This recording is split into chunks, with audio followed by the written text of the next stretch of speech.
So, talking about knobs, I noticed there's definitely a much less resistance to the SC knobs than there is to the SE.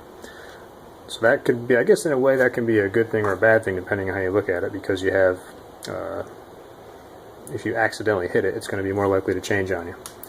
So, but more importantly, you know, everything about your guitar electric sound is getting routed through these knobs.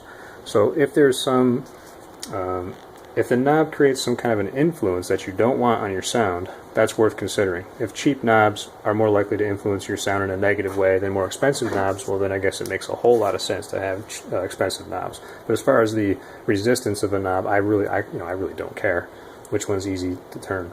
They're both easy to turn as far as I'm concerned. But if there's a difference in sound, I definitely do care. And I've never taken the time to experiment with that to find out whether one knob has got a different sound than another knob, but it certainly seems to be the belief is that knobs make a big difference. The quality of the knobs, quality of the switches, quality of the connections, that's for sure.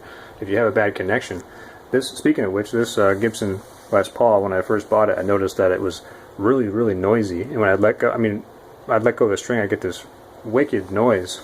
And for some reason, when I turned the volume all the way up, it reduced a little bit. Right when I would get that volume knob to the very maximum, it would just all of a sudden get lower. And it still kind of does that. But I remember reading that people have found these with loose ground wires from the factory. And this is a 2016 Studio. So I took the cover off the back, and sure enough, the ground wire wasn't plugged in all the way to the receptacle. And as soon as I plugged it in, it reduced the noise by about half. Now the guitar is still noisy compared to this SC, but it made a huge difference. And the person who sold it, maybe they were pretty frustrated about that. It was particularly noticeable when you're under high gain. So that simple little fix might have been the reason why they sold it. I mean, who knows? So something to keep an eye out for is that your guitar, it can be quiet. It doesn't have to be noisy. If you have a really noisy guitar, you can do something about it. Make sure that it's grounded properly, and then take the time to put some grounding on the inside of all the cavities that you can get to.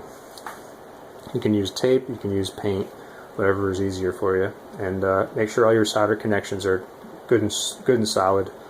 And maybe if you're going to upgrade your electronics, that's a good time to get in there and make sure it's sealed up. It really is kind of pleasant how quiet this SC245 is. I will say that, because I always play under high gain, and when I mute the strings, it just goes dead. I love it.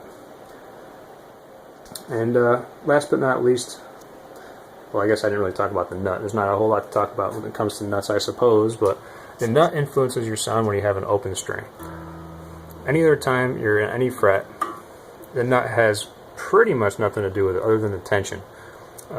So, in other words, even if your nut is cut too low, once you fret out this first fret or any other, that no longer has an effect. So if you want to make sure your nut is working, doing its job, play your string when it's open, and find out if you have fret buzz, and check the clearance between while the string was fretted and not fretted, between that and the first fret, to get an idea if your nut's cut deep enough or not, too deep or not deep enough. Now I have, on this SC, I feel that the nut is actually cut deeper than it is on the SE. And I actually had bought an SE that someone had put a new nut on at a guitar store, and they actually did cut it deeper than the stock one. So maybe that's some low-hanging fruit for the SE. I mean, I can feel the difference when I press this down. I got a higher action than I do here. There's almost no movement here. I mean, it's a very close call. So and of course, that can be somewhat influenced by the height of the bridge, but you can see visually that when I look at it real close, I can see visually that those nut slots are cut deeper on the SC. So something to consider. It doesn't really make a huge difference to me. Again, I play under high gain, and I play with my fingers, so I almost always have a little fret buzz. When I'm unplugged, I can notice it. So as far as the material the nuts are made of, I can't tell the difference. It appears to be some kind of a plastic in both cases. Probably some kind of a carbon plastic polymer.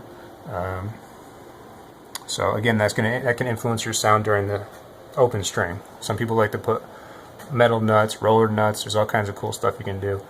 I haven't really experimented with any of that. Something to do down the road maybe. And as far as the last thing I wanted to talk about was the flame, because you can see here on the SC that this maple cap is flamed all the way through, and they basically just taped it off and sprayed it.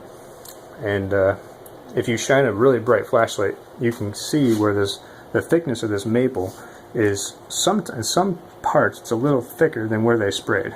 You can see just a little bit. I don't know if this guitar has it, maybe it's on the other SE, but generally speaking, well, here's an example. You've seen this in my earlier video, but you can see the thickness of the maple cap if you shine a light through the translucent finish here. It's a reasonably thick cap, and then it has a really, really thin flame veneer on it. As far as how that would affect your sound, I really can't, in my mind, I can't imagine that it does in any way. Whether you have a veneer or not, whether you have a flame or not, makes no difference probably. And so in this case, the only advantage is that you have a little bit of flame in the grain here along the edge, which of course, if you have a binding, you can't see. But in this case, because they used a translucent spray, you can see it, and it's quite beautiful, and I really do love that. But if that's something that we're paying extra for with an SC, it's not the type of thing I think that's necessarily going to make a huge difference in your sound. You know, correct me if I'm wrong. So that's pretty much it as far as the differences between the SE and the SC.